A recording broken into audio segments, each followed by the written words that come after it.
I just want to introduce this wonderful doctor from TrueNorth. Her name is Dr. Veress. She's a naturopath, and I'm going to give you a little bit of a bio on her first, and then I'm going to ask you, Dr. Veress, to talk about yourself a little bit, and then I'm going to ask all questions that all my audience are very curious about. And in my private Facebook group, we're doing a lot of challenges, and we're practicing basically healthy habits, and we're practicing to turn health around for people that don't know how to take their health back. We're doing this interview to show that there is hope and to show that there is a possibility to reverse chronic diseases. And Dr. Veress has been fortunate enough to get an interview with her, and fortunate enough that she agreed to give us this interview so I can share it with my audience on how to turn your health back to health and have the wonderful, healthy rest of your life and a journey in a healthy lifestyle. So here's Dr. Veress. She is a licensed acupuncturist. She is a primary care doctor at TrueNorth Health Center in Santa Rosa, California, where Dr. Veress practices her medicine and helps clients and patients to turn their health around. She's also a graduate from Rutgers University with a degree in biology, and obtained her medical degree from Bastyr University, where she also finished her master's in acupuncture and oriental medicine. So much education and so much love and so much knowledge. So the focus of her practice and outreach to educate all of us, including me, including all people all around the world, to inspire individuals to achieve optimal health through nutrition, through lifestyle, medicine. She has a regular lecture series at TrueNorth Center. She does the outreach at the community to impact other people with whole foods and plant-based nutrition. The main concentration we will talk about also in this interview will be on water fasting and lifestyle modification in preventing and treating the chronic diseases. She's also contributing writer and for naturopathic boards, where she is also writing a book right now on fasting and how to reverse your disease. I'm going to ask Dr. Veress now to introduce herself, because I'm sure I can read on forever about her. But I want to touch on, why you decided basically to go into this journey, and tell us a little bit more personal information about your passion, what you do. I'd love to, yeah. Thank well, you. I actually did start off going down the conventional medical path. So I came from a family of, my father was a doctor, and so I was on that path to be a doctor. So in Rutgers, I was pre-med, and believe it or not, I had this very distinct image of what health was, and I don't know where I got that from, because my dad was actually a psychiatrist, so I saw more of the, I think, pharmaceutical side of things growing up. But I had, and I think it was probably from my grandmother. My grandmother, when I grew up with her, it's a very typical kind of country Hungarian way of growing up, where, she used plant medicine. She did things very like hydrotherapy, like things that I know about now, but back then it was just like almost like kitchen knowledge, Witches maybe as well. Yeah, I know. Yeah, right? And it was just amazing. So, but it worked. It always worked, really common sense stuff that I do now that I'm just like, oh my God, this is like my grandmother's recipe. But anyway, so when I was in pre-med, they did a program where you were supposed to volunteer at a local hospital. And thankfully they did that, because I walked in and I was so disillusioned in the sense of it was not meshing with my original thought or feeling of what medicine was about. Mhm. I saw doctors and nurses that were stressed out, bored. I saw patients that weren't getting better. I saw it just, things didn't make sense to me. Like at that young age, I was 18, 19 years old, and things just didn't make sense to me. So I said, okay, well, maybe medicine isn't my thing. So I actually left college, and I did an internship in marketing. And so I just decided to jump in. I lived in Hoboken, I lived in Manhattan, and I did 8-9 years in marketing. And at the start, I loved it. I really did love it. But as time went on, I lost my soul, to be honest with you. But in that time period, I started to find nutrition. I started to go for different courses. I did yoga. I got my Pilates certificate. Like, I mean, I was really searching, and I was really drawn to these more kind of integrative health practices. So I literally hit a wall around 2007, 2008, where I was just like, I can't do this anymore. So I left my job, and I started to look for what I could do. And actually, by accident, I was searching environmental entrepreneurship type programs, and somehow that led me to Bastyr, which is the medical school that I went to. And when I read the mission statement, and when I read about like social consciousness, and about how we're going to the root cause of disease, and we are building the foundations of health, I was just like, sounds like what I wanted. And when I went to visit different medical schools in naturopathic medicine, that was it. That was what I wanted to do. So, fast forward, I decided I was going to, do medicine. I got so much healing from craniosacral during medical school. I got so much healing from acupuncture that I was like, I like that quick fix too,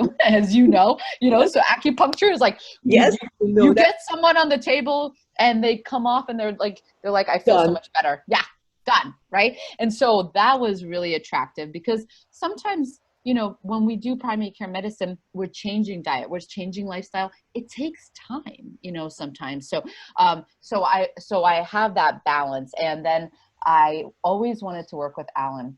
And I never had a chance to, because I was literally in school from 8 a.m. to 8 p.m. at night. And so I just never had a chance to come to TrueNorth. It's like, but Yes. Alan Goldhamer is, he's a trailblazer. He is my mentor, and just such an amazing human. He actually is a creator, along with his wife, of TrueNorth Health Center. We do nutrition-based medicine, and we have a primary focus of water fasting.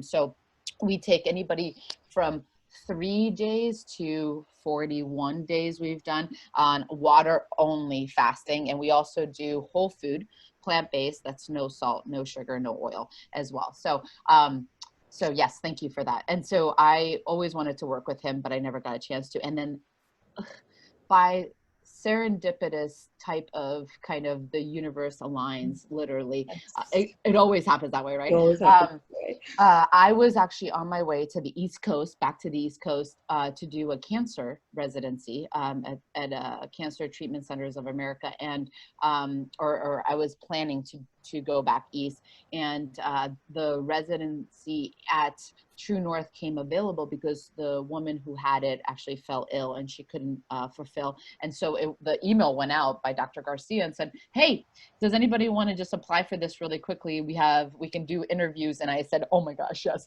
So I wrote to him, My I God. came out. Yeah. And so I got it. And then 6 years later, here I am. So It's amazing because, it's amazing, you talk so like, as a matter of fact about your journey, but the reality is you are in one of the elite pioneer movement that started by only few doctors, and among them are these really great names like Dr. Esselstyn, Dr. Goldhamer, Dr. Ornish, Dr. Campbell. Said really the prime names that you are right in this like womb of where the health is going forward with. And people are searching, and there's so much stuff out there on internet, and there's so much stuff about health, and it's so confusing. And I just want to kind of paraphrase it, because I was one of those people that I was also a health freak, so to speak. When I lived in New York City, I would go to the farmer's market and just like only shop like, local, organic, blah, blah, blah, biodynamic, you name it. And grass fed, blah, blah, blah, best butters, best oils. But, I've been confused all my life as well, and there's so many people that are out there confused how to get their health back. And luckily for some of us, we found a way. I mean, I want to say universal. I agree completely. Universal opens up if we listen and we resonate with something, pay attention. Absolutely. To those signals, because it's going to lead you to much better everything, not only health, emotionally, lifestyle, anything in life. Just be open, because we're so closed in. And I want to say that if for people who are listening to this right now, if it resonates to you, pay attention. Very, very, very important, because I myself had a crisis that happened to me after my mom died. I started bleeding internally, and I could not figure out a way, and I was an acupuncturist at a time, couldn't self-heal myself. I knew about the foods, and I luckily, actually, another pioneer, Dr. Neal Barnard, was the guy who was in my neighborhood in Washington, D.C. area, who recommended me to come to TrueNorth. And that's where my journey started, with Dr. Neal Barnard. And he's wonderful. And, the depth that I got to learn from you personally and from Dr. Goldhamer, it's like a total different experience. So this is going right into the womb. So you guys, if you're looking and searching anywhere and all over, just know this is the very basic of where health can happen for you. And I'm going to ask actually a few more questions about the journey that you do with patients when you are working as a doctor at TrueNorth. So I want to throw a couple of questions at you, if I may. Please. Yeah, I'm excited. Yay. So I wanted to ask you, because it's exciting, and I could see, how you are so excited to work and do the passion work right now, and it resonates so much with how much you heal and help others. So I wanted to ask you, how many people so far have you worked with and helped, would you say, while you are passionate and true to your new passion? I passion? would say probably we're getting close to like 1,000, if not more, like in the last 6 years. So I think Alan has, in the 30 years he's been doing this, fasted over 20,000 individuals. And I feel like in the last 6 years, I'm getting close to that mark, because I mean, it's because I also see people for acupuncture. I also see people for cranial sacral. I also see people outside, just as a primary care physician. So probably close to that. Yeah. It's Amazing. been, Amazing. yeah, So it's, you talk sorry. from your own experience. You talk from what you see, not only what you preach. And Oh, absolutely. absolutely. Yeah. And so, there is a lot more scientific research that's coming out right now, more and more and more. And I believe it's going to be continuing going forward, because as, I buried my mom, and I know recently you buried your mom. We know what medical capabilities are in the Western side, and it is there, and we definitely have to give them a credit, for things like accidents and falls and cracked skulls and missing limbs. But as far as healing the real internal organ system, it all starts with us. And as an acupuncturist myself, I was drawn to do this coaching, to coach others, because one of the reasons is actually, I would get instant results with acupuncture, but I would always get the same people come back to me like a month later or 2 months later with the same problems. And I'll be like, but I told you have to do this and this and this and this and this. And if you're going to continue doing this, and it's going to go back to where you are. So, in a way, for me, like coaching is like rewiring new habits, rewiring the brain. And that's where I really want to come in, because I felt like, I can collect your money, sure, and insurance, but I really want you to get better and healthy. And it wasn't happening. It really wasn't. So I got disappointed there as well myself. But I want to ask you, what disease reversal have you observed at TrueNorth Center primarily, or just different areas? Like what diseases that people come in with usually to TrueNorth Center? I mean, I've seen everything across the board. I mean, it's you say that you can, the reason why there's so much excitement is because when you see healing happen every single day, there's power behind what you do, I mean, and I don't do it. It's like you said, I mean, a person has to heal from the inside out. We at TrueNorth facilitate that for hundreds and hundreds and thousands of people. So what I have seen is literally anything from diabetes, hypertension. Those are two areas I will see. I see mostly or very primarily. I've seen cancer reversal. Literally, somebody walks in with, one of our famous cases is a lymphoma patient who had a 21-day fast and she's still cancer free. I've seen. I know. She's like, I think she's like, if I'm not mistaken, I think it was like 4 years remission or even more. Yes. Okay. Yep. So she's multiple years in remission, following whole food, plant-based, no salt, sugar, and oil diet after that. I've seen reversal of into remission for rheumatoid arthritis. I've seen Hashimoto's. I've seen people getting off thyroid medication, or at least reducing their thyroid medication. I've seen eczema resolve like completely. I've seen psoriasis improve by like 75%, oh my gosh. I mean, there's so many GI issues, so, I mean, I've seen the good and the bad is that, while we see nowadays more so prevention, which is amazing. When I started 6 years ago, we saw probably the sickest of the sick. What that means is that a lot of people, and this is where I'm saying, unfortunately, have been through the whole conventional medical system, and then they come across, they're like, what else can I do? I need something because I can't live like this anymore, right? And so they are searching on the web, and then they find water fasting, and they come to us, and then they feel better, right? Yeah. And so I will say that what I do want to say though is like water fasting is not a cure-all. It's what it is it really does, like you said, what it does is it helps the terrain of the body. It helps that inherent ability for the body to heal itself, come through and show itself. And then in that process, the person is able to then change diet, change lifestyle, and then get into that optimal healing path, right? So that's the point.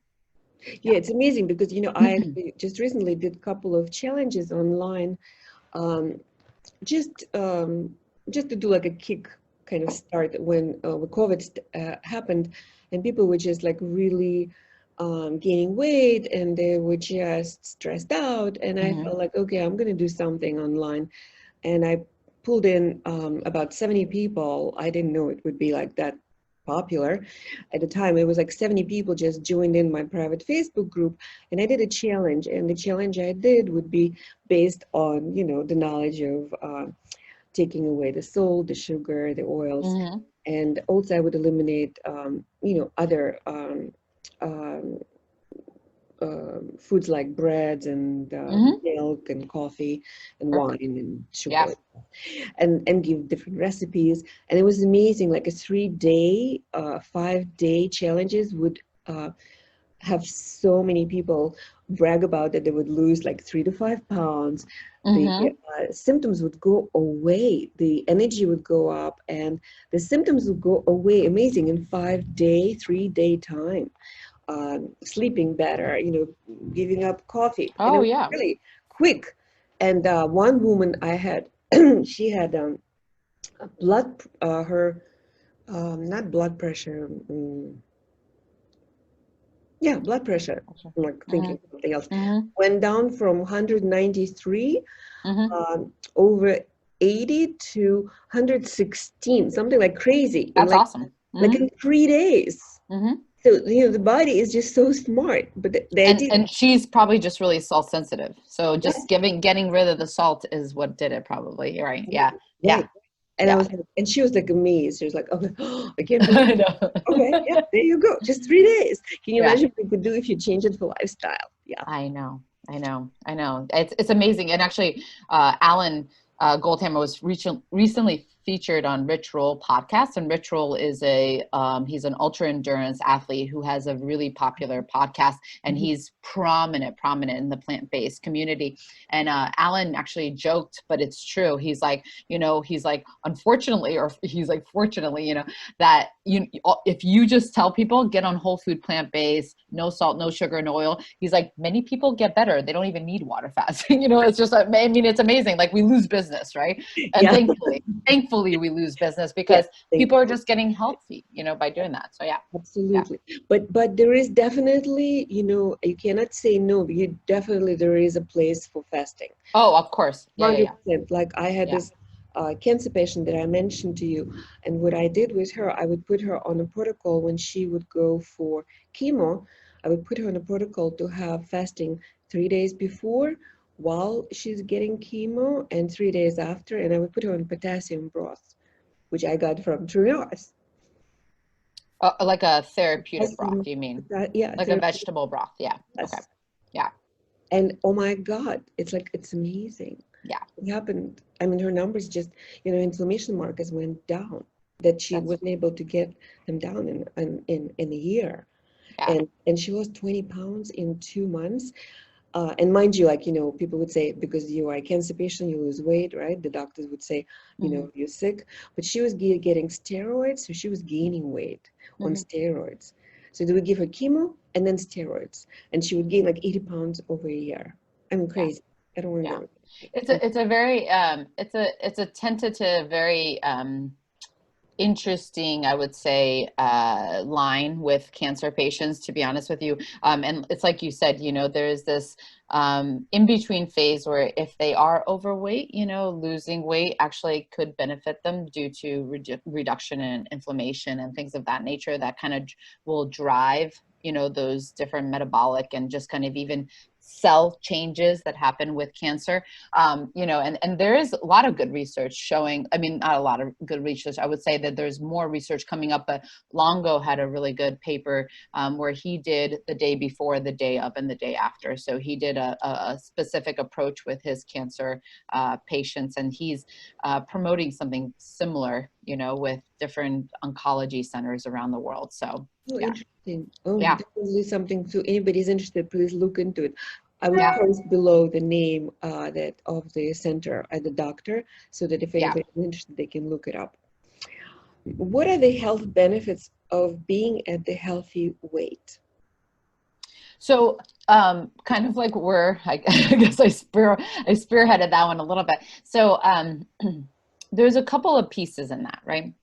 One is that, interestingly enough, the most indicator or specific measurement that will kind of drive cardiovascular disease or more chronic illness is actually something called metabolic disease, which is the waist circumference. And so why I'm saying that is because while being like severely obese can have quite a bit of impact because of the fact that, first of all, you're carrying that much weight, which is a really huge impact on your joints, on the bones as well.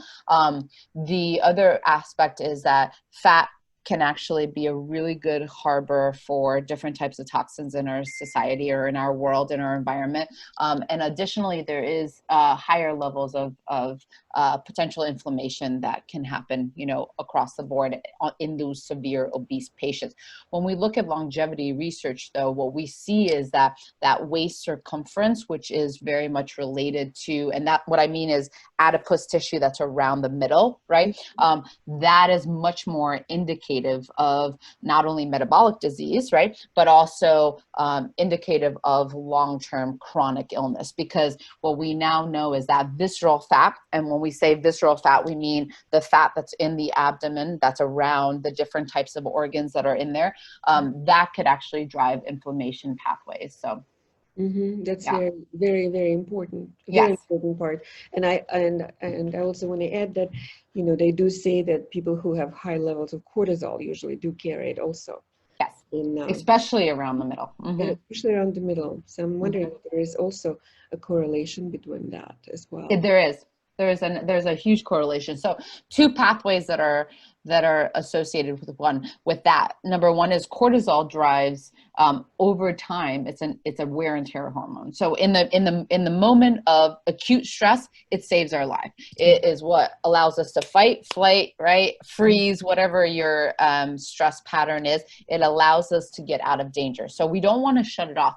But if we don't shut it off after the stressor is done, or if that continues on, cortisol is actually wear and tear. So it increases it promotes inflammation throughout the body in different organ systems, and also prevents thyroid from working at a cellular level. So there's one mechanism that drives that abdominal obesity, but also the other thing that happens is that it actually promotes fat storage. So you actually do increase fat, basically, if you fat production in the abdominal region more so. So would Yeah. you agree if I would, just ask you like what would be, in my mind, what comes right away would be, to set up some sort of routine where, a person who is in a constant drive of cortisol would interrupt it by, implementing some techniques like meditation and yoga and Absolutely. walks. Absolutely. It's one of the main pieces that I work with, probably I want to say 90% of my patients. And acupuncture. Yeah. Oh, acupuncture is phenomenal. Some people don't want to do the Put it extra, down. treat. Yeah. Some people don't want to do the extra treatment, especially, in the time of COVID, many people are Yes. still a little bit iffy on going to doctors and things of that nature. But like you said, though, if you don't want to go into acupuncture, which is super, super is a great stress management tool, Yes. doing meditation, neural feedback, Tai Chi, Tapping. Qigong, yeah, anything tapping, anything. I mean, anything that you love doing. I always say, pick something that brings you joy. Like, I mean, it could be journaling, it could be writing in the day, it could be drawing. Yeah. Yeah. Yeah. Knitting, whatever it is, Right. Do some whatever. job. Yeah. Yeah. Yeah. Yeah. Whatever it Oh, is. love it. Yes. And so, okay, so a couple of more questions.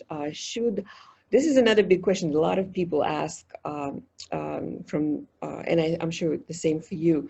Should one count calories or do portion control? Or should one eat as much as they want? And we're talking about healthy eating. We're talking about the people that are actually on the healthy lifestyle. So let me put it in two different ways. One is that when you look at longevity research, because this is kind of where I usually go to, because why, you have to ask the question, why are we doing what we're doing? We want to get people optimally healthy so that they could live more higher quality of lives longer, right?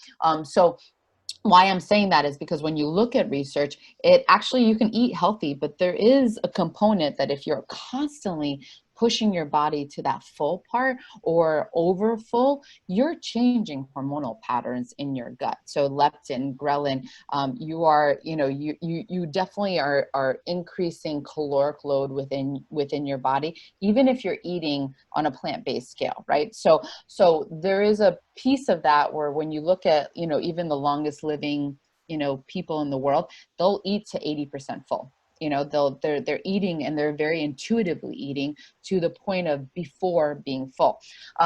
I do not, me personally, I do not, and I try to get people off of calorie counting. I try to get people off of this high mindset of like weighing themselves every day, weighing their food, all of that stuff. I think that actually over time, it promotes eating disorders. I think it promotes really unhealthy mindset around food. Agree.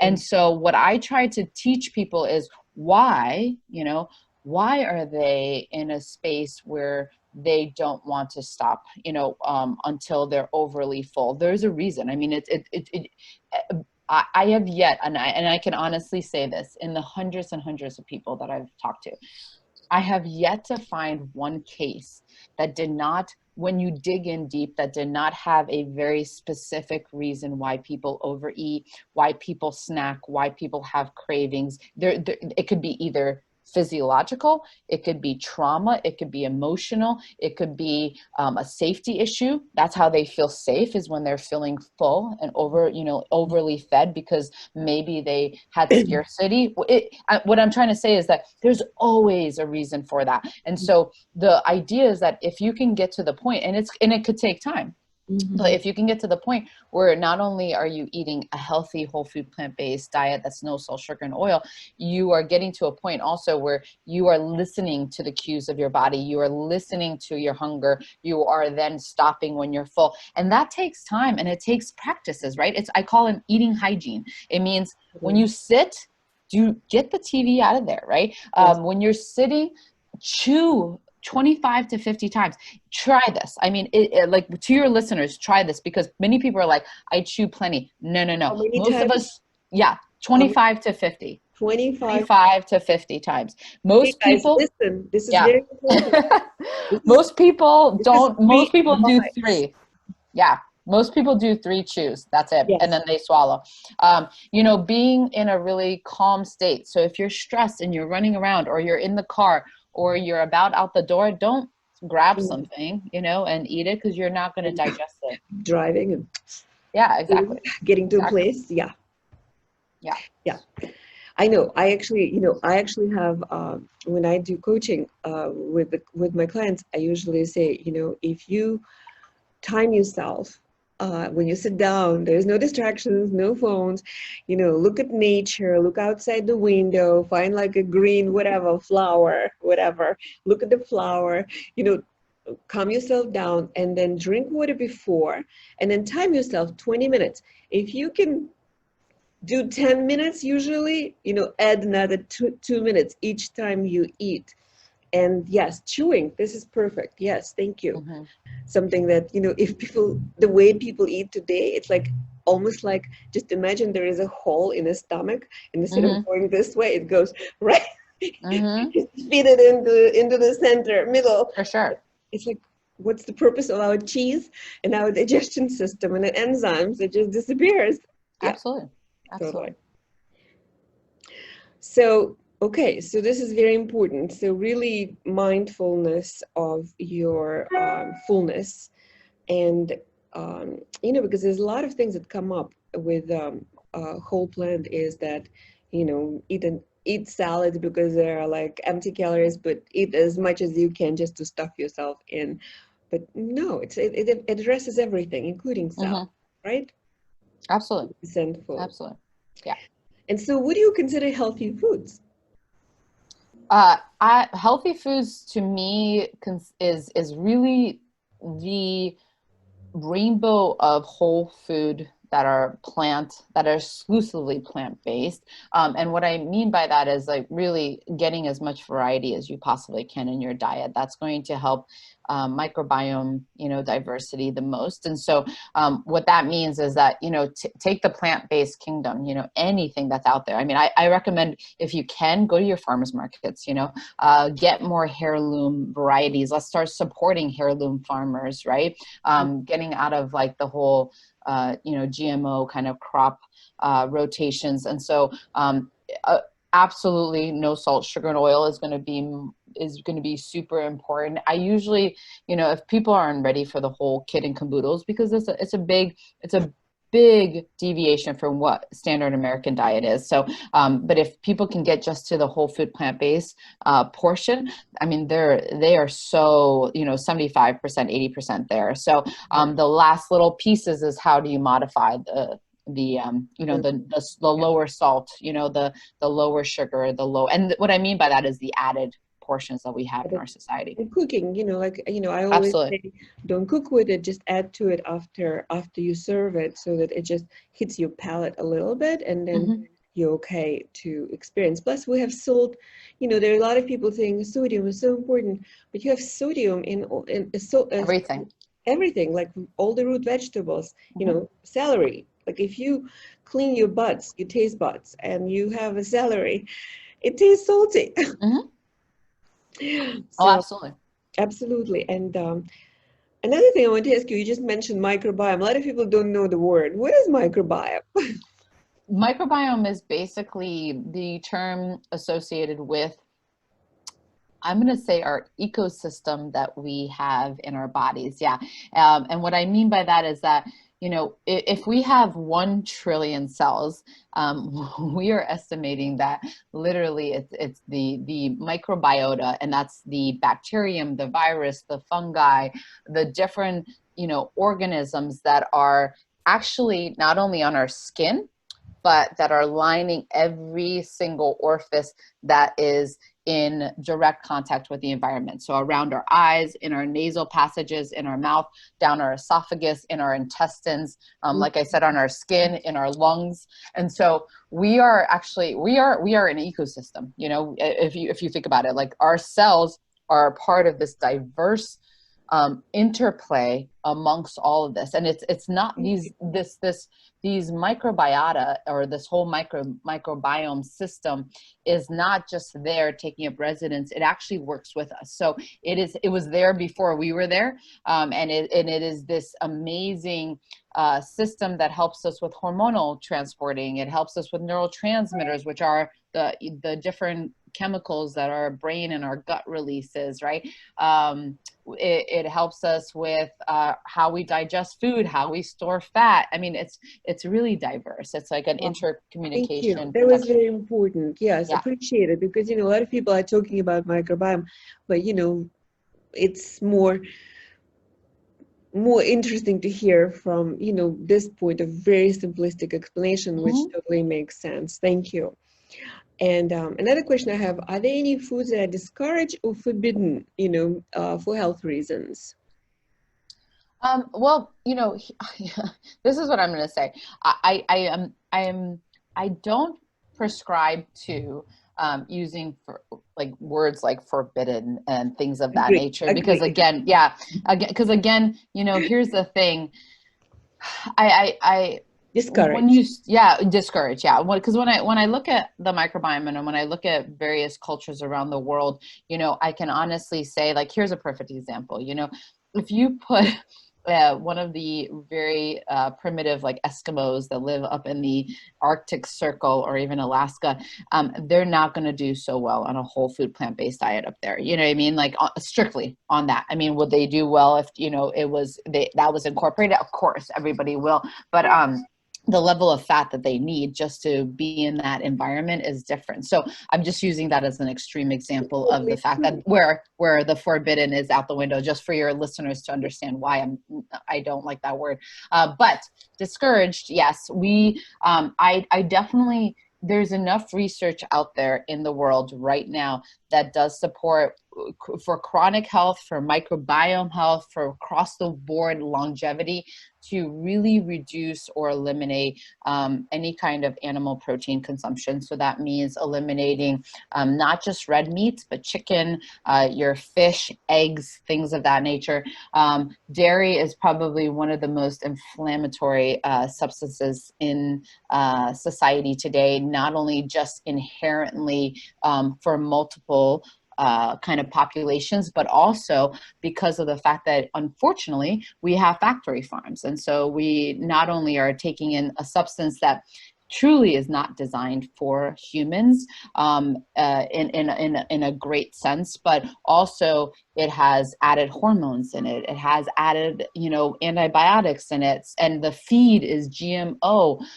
It has different pesticides, herbicides in it that is causing toxicity within us. So on so many different levels, there's an inflammation kind of in that food group.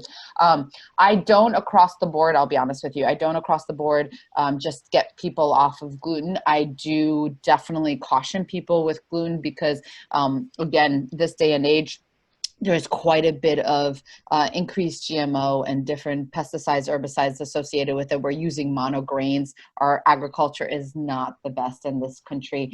So I do have people limited. And if people have pretty chronic illness, I will definitely try to get them to get rid of it as well. But it's not one of my hard sells. It more so it's the dairy and the animal protein Yes. consumption. Yeah. The cake, And like I said, Yeah. right? Yeah. Casein, we can talk about the casein. Actually, you know, Dr. Neal Barnard came up with this new book last year that talks about the casein, and in his studies, what he found out that it equivalent, it's funny, it's not even funny, that it's equivalent if you do a breakdown of casein to morphine and any kind of addictive substances like opium. And don't quote me exactly which drugs, but it's a highly addictive, actually, a substance that translates into why people can give away cheese. Mm-hmm. And another thing you mentioned is about the dairy, the farming industry, you know, what it was before and what it is now. It's a whole different level of farming. And as far as Absolutely. gluten, you know, what I noticed even myself personally is that when I go to Europe and if I have this bread and pizza, whatever, in Europe, I don't have the same effect on Absolutely. my body. There you go. Absolutely. And there's Yeah. a GMO, Yeah. talking Absolutely. out loud. So thank you. And then another big question, of course, comes, and where do I get my protein if I can have animal meat? Yeah, and that is a big question that we get asked too. And so every single food out there, there's not one single food in the whole food plant-based kingdom that does not have a level of protein within it. So, you know, your leafy green vegetables, your beans, your grains, your nuts, your fruit, everything has protein in it. The quantity per serving is going to be obviously a little bit different, but you can, every human in the planet can get adequate amount of protein just from whole food plant-based. So it depends upon, you know, what you're bringing into your diet to get adequate amounts. So, you know, if you're an athlete, you might need to ramp up your protein consumption in terms of potentially like more legumes or more grains, or you know, getting more certain types of, even that, like the pea powders, things like that, if somebody's like more endurance type of athletes. But for someone like myself who's moderate exercising, you know, I just get it through my foods. And if, you know, there's exactly, so it just depends upon making sure you have a pretty diverse whole food plant-based diet. Do you by any chance actually suggest or think that maybe perhaps doing blood work and checking your protein levels are something that might be interested for people that are really highly concerned about the protein? Is there something that can be done like that or not? You know, I really, to be honest with you, across the board, you will get enough protein. The only time where I will say that I probably am concerned is when there is more malnutrition happening. And what I mean by that is that if you are on this is why this statement is really important, whole food, plant-based. And I'm not saying vegan anywhere in there, because I think you can get protein deficiency, not really in the modern world here in America. You can get protein deficiency, say, like in places of Africa, or maybe, you know, pretty, you know, lower income type of societies, because of the fact that there is malnutrition happening here. There's a different type of malnutrition in the sense that even vegans, I mean, if you buy all junk food, sure, I'm worried about your nutrient content load, you know? So I don't usually, I mean, you can protein shows up in various, you know, basic testing, like comprehensive metabolic panels. You have Genova, which does a NutriValve panel, which actually tests different types of, which does different types of not like nutrients, but mitochondrial function and things of that nature. So there's different tests out there, but I'll be honest with you, I really, if somebody is prescribing to whole food plant-based, I'm really not concerned about that. The people I would be more concerned about are my ultra athletes or my extreme like severe, like intense exercise. Sure. Yeah. And talking about the meats, you know, with this industry of vegan and veganism and vegetarian, there is so much produce right now. It's coming up on the market, you know, including, you know, what is called something Beyond Burger, you know, that mimics the taste of meats. And what do you feel and think about, because they're really high in fat? That's what I've Mhm. noticed. What do you think about all this man-made, so to speak, that I call them um, junk food, actually. And it is junk food. Here's Processed, my take on it. processed. Yeah, process. Yeah. Yeah. My take on it is this, is that, you know, I work with, this is the way I work with individuals. I really, really try not to have somebody come into the whole food plant-based kingdom trying to substitute things. And so if somebody comes to me and says, Dr. Veress, I really don't think I can give up cheese entirely, or I don't think I can give up meat entirely. I Mhm. don't really push them to be 100% and just say, oh, go out there and just get a Beyond Burger, that kind of thing. What I usually do is say, let's meet. Let's meet where you can come to. Like, so what do you think is doable in your diet right now, or in your family? And usually they're able to say, okay, I can give up meat twice a week. Perfect. Let's give up meat twice a week. And then we work from there. Because here's the thing. Or I challenge people and say, can you give me 2 weeks? Just 2 weeks. That's it. You don't have to you don't have to do this for the rest of your life. Just give me 2 weeks. And many people are able to do like a week or 2 weeks. Like, they're like, that's fine. Like, if I don't have to do this for the rest of my life, I'm fine. Or if you meet them somewhere where they're like, I can do this for a couple days or something, people tend to feel so good that they will want themselves to just keep doing it, right? Absolutely. I was Yeah, one of them. Yeah. yeah, So yeah. I am totally with you. I was one of them. I, gave up and a little at a time. And sometimes it's a process too. And it could take Yeah, sometimes a year or two. yeah, And then slowly, because we also have a lot of memory for stored. sure. Like, Absolutely. grandmother making some good chicken soup or something like that. Yeah, And that eventually goes away because the body starts to feel so good that when you do yeah, have something that's it tells you, it talks to you. absolutely. So yeah, Absolutely. with you. Okay, so yeah, so the idea is you're against the process, basically, I right? am. Yeah, I I am too. am. Okay. Yeah. Um, about the fats, is there any beneficial fats? I know we don't like to use any, and what is the reason behind it? Just like, health reasons. Why do we want to discourage um, fats and oils from our daily intake?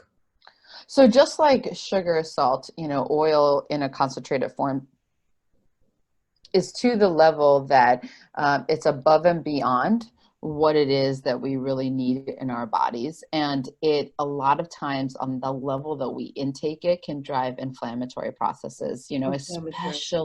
especially cardiovascular disease, especially cardiovascular.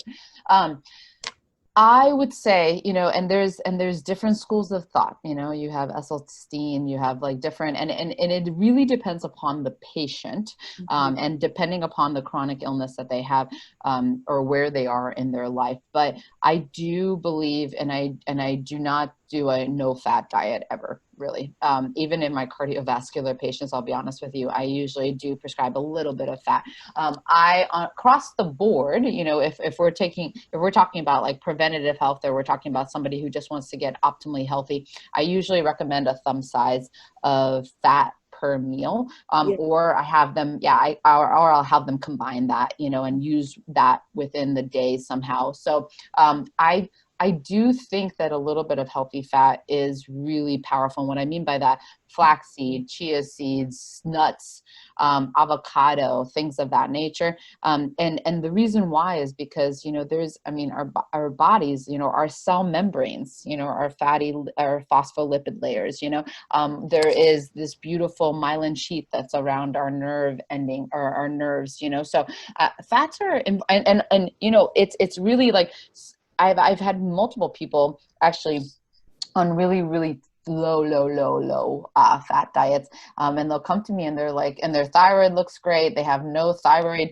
kind of issues underneath it, they have no hormonal issues, it's just that they're like, my skin is so dry. And it's like, I'm drinking a gallon of water, and it's like, well, you're not eating any fat though, you know? So there's this little, and and just so your listeners know, that's a very isolated case. Like, I mean, not everybody's going to be like that, but there, you know, sometimes when you dig underneath, it could be a nutritional devoid, you know? So, I would just be careful with it, you know, and just recognize what people need in different stages of their life. So Sure, sure. Especially, like you said, different stages of your life. mm-hmm. And yeah, if my listeners can just imagine their, you know, arteries, and, you know, you want them to be clean, you don't want them to be Mm-hmm. plugged. And so, you know, the fat that comes in from animal fat and oils. And omega-3 and omega-6 is a big uh, is a big example of what oils you want in your system, and what oils you don't want, that produces inflammatory reaction and causes disease. And my question to you about the peanuts, you know, why do people say, you know, do not eat peanuts? What is the reason behind it? Well, so peanuts are more of a legume, and they're pretty high fat per serving of peanuts. But the real issue behind them is, number one, is they have a higher tendency to have straight up allergies within individuals, not just intolerances, but like anaphylactic type of allergies.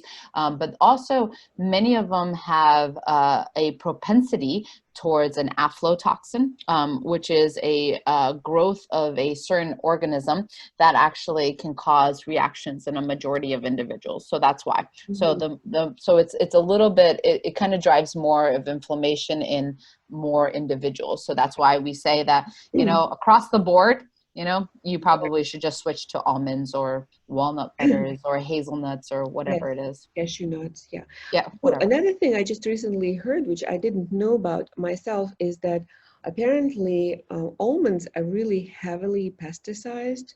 Mm-hmm. Uh, and so this is just a recent discovery for me.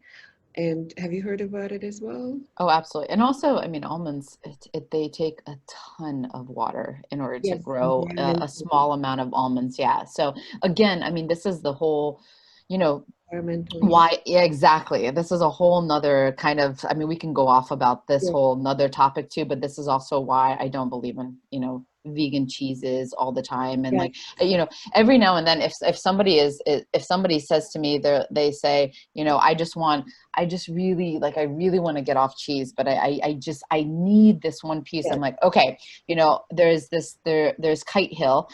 They have a ricotta cheese, and it's not that I'm trying to promote them, but literally it's like 3 ingredients. It's It's exactly. almonds and salts and enzymes, right? And it tastes So just like. yeah, exactly. And so here's an example where if somebody just really is having trouble because they just want some sort of like just quick substitution that will help. Yeah, exactly. Like just like a layer so that they can get to that healthy place. Like Yeah, sometimes I'll use something like that. But going back to our original topic is like I try not to push that, not only just because it's processed, but also, I mean, the environmental impact of then using almonds more for taking 3 almonds versus who knows how many almonds take into this cheese, you know? So, yes, um, agree. yeah, 100%. yeah. Okay, and can you talk about salt and sugar? I know we talked about it, but my big question, like I'm going to be preparing actually a next workshop that I'm going to be doing, is how to kick your sugar habit. Uh, and I mean, there's so much stuff that goes with it. Mm-hmm. It's not just the sugar. It's like your hormonal balance, your weight, your, you know, blood sugar, your pre-diabetic, I mean, all the stuff that can come in with it. But the reason why I would love to ask you about the sugar, like what kind of effect, like, you know, there's another topic actually that we could talk about probably forever, is, you know, what is more important, to kick the sugar or to kick the oil from the system? But generally speaking, like the salts and the sugar, like what do they create in our body?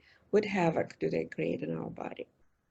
Yeah, and I would say, just to kind of, I'm just going to give a quick answer to that. It really depends upon the person, right? So the thing is, I pick my battles, and so if you can eliminate salt, sugar, and oil out of your diet, great. If you can't and you want one or the other, it depends upon what somebody's dealing with, right? Salt on a high level, like we have in society, actually does cause changes in the arterial function, and what I mean by that is your arteries, they're supposed to be flexible. They're supposed to be, as more blood flows through them, they're supposed to expand really nicely. They're supposed to contract really nicely. One of the things that salt can do is it hardens. So what it does is that it gets into the cellular makeup and it hardens those arteries. So why that's important is because plaque doesn't just form, right? It basically is forming because there's already some kind of inflammatory insult to that arterial system. And why that is because if you can imagine, blood is pumped through these arteries at a high velocity, right? And so if your artery, instead of doing this to actually, just to flexible and balance out, if it's like this, but you still have the same force going through there, you're going to have a shearing effect. And that shearing effect causes inflammation that attracts immune cells, it attracts platelets, it attracts plaque, cholesterol, and so on and so forth. So, and then with sugar, what it is that, and we've all done this, I think Klaper Dr. Klaper is one of the most prominent, whole food plant-based docs. He's one of my old mentors as well. And he's doing amazing work with teaching medical students now about nutrition, which is such good work. But anyway, he was really big on explaining even this process of, like, think about what you do with sugar in a cell where you have a lot of different proteins, right? What you do is, like, you have basically AGEs, right? Which is advanced glycosylated kind of type of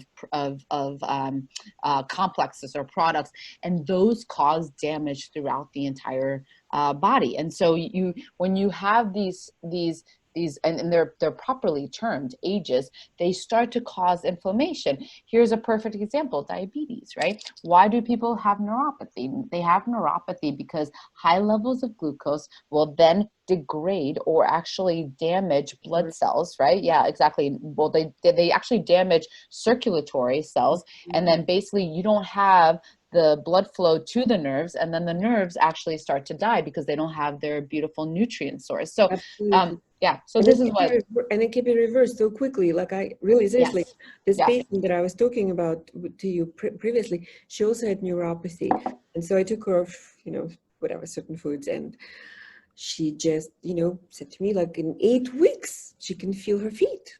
I'm like, awesome. It's amazing how quickly our body can reverse itself.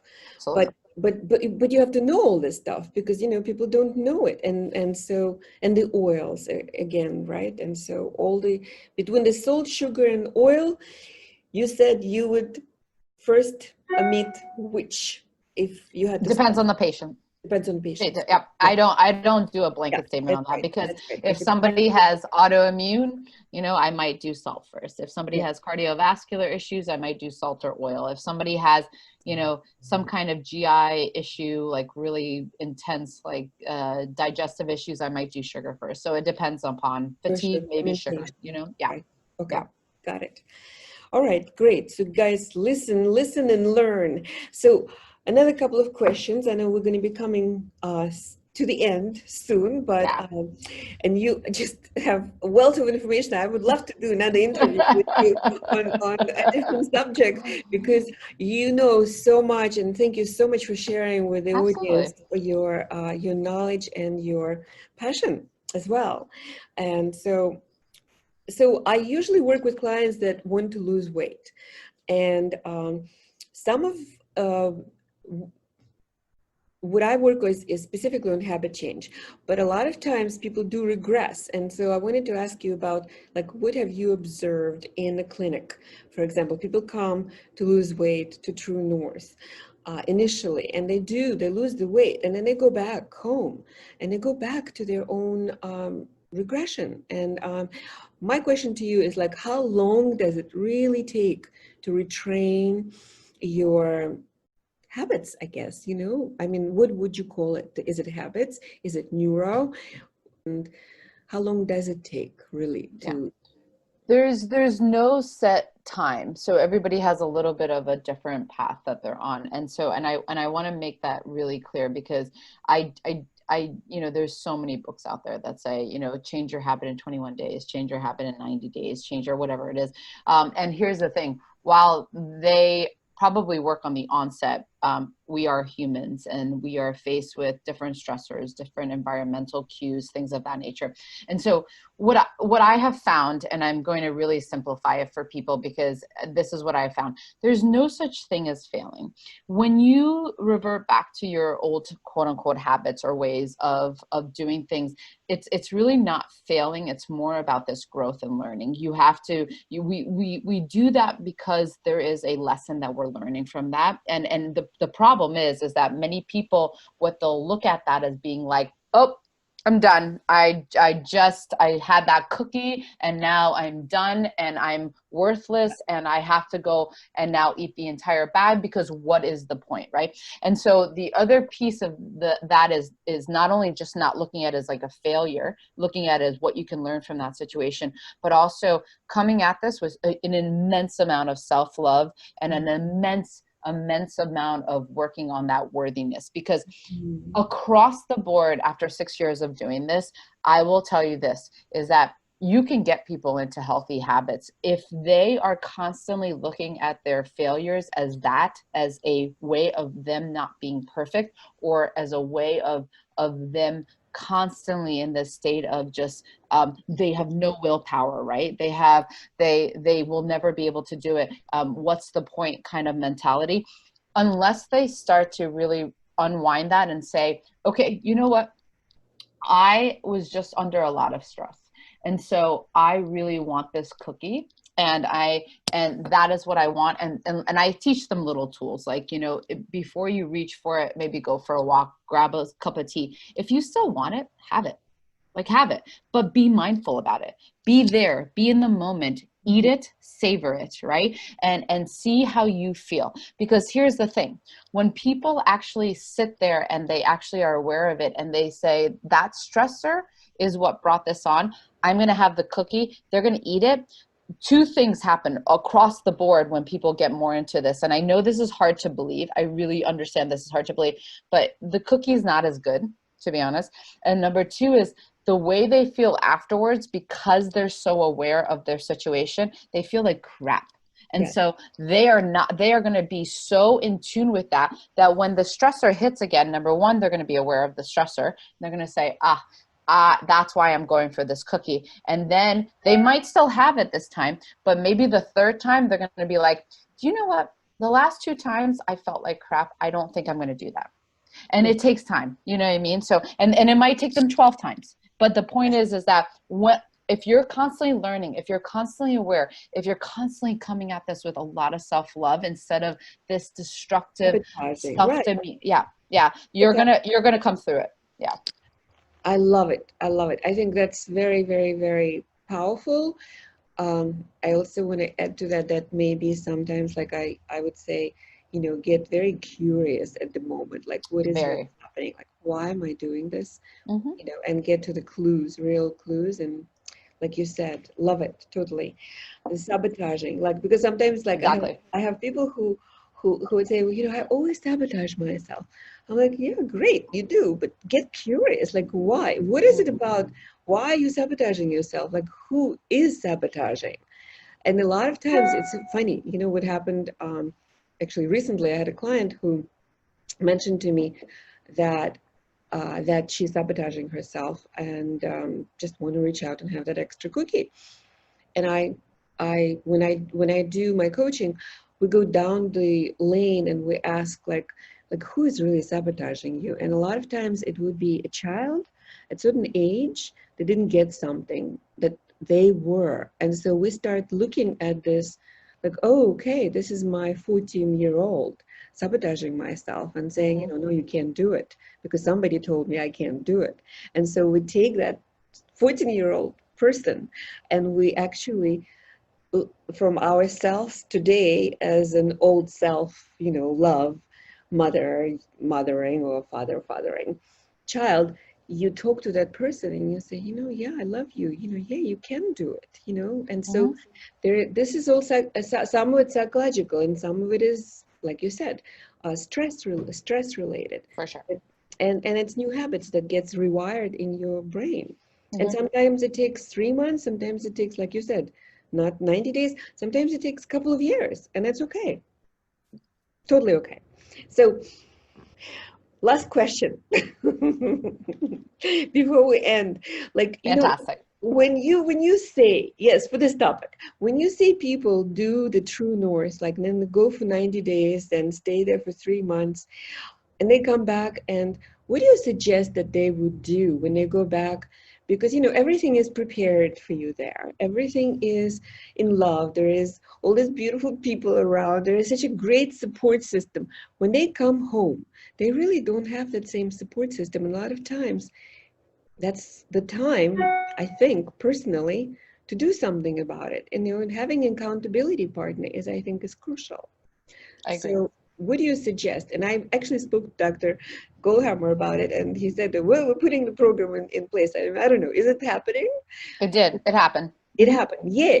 So, okay, so you guys have the support system going forward. So we have a phone coaching system that people can attach to, where they can have weekly, daily, monthly accountability. So yeah, that's what I would recommend. And then just meal planning is a real major kind of recommendation that I have. So yeah, so that's something to take away, correct? After all done, we need support. It's how it goes. The coaching is the main thing. And who does the coaching at True North? All the attending physicians, so myself, Dr. Strucker, Dr. Soler. Yeah. We also have 2 chiropractors that are doing it right now, who is Dr. Peacock and Dr. Shirazi. And then we also have a new clinical psychologist on board. So he's also doing it. And Dr. Sultana, is also doing it. So. And how long is each call usually? Some of us do initial intakes as like 40 minutes. And then there's a couple of people that are still doing 20 minutes. For instance, I'm doing initial, meaning new patients at 40 minutes, because a lot of times I cannot get enough information because I dig deep, I really dig deep. In order to help you best, I really have to understand where you're going through. Because like I said, it's not just the food. If it was the food, I would lose 90% of my practice, to be honest with you. It's so much deeper a lot of times. And so the food is important. Don't get me wrong. This is why we talk about it, but it's just, you have to understand a person. So anyway, 40 to 20 minutes. And have a support for them. Yeah. And they have access to you anytime they want. Anytime. Just go on the website and make an appointment. Okay. And they can select whoever they want to. Whoever they want.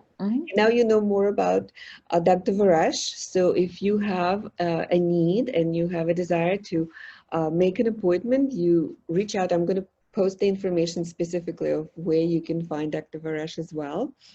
And it was such a pleasure. Yes. It was my pleasure too. It was so good to see you again. Yay. Have to do it again. All right. Yes. Well, thank you so much. Bye, everybody. Take care.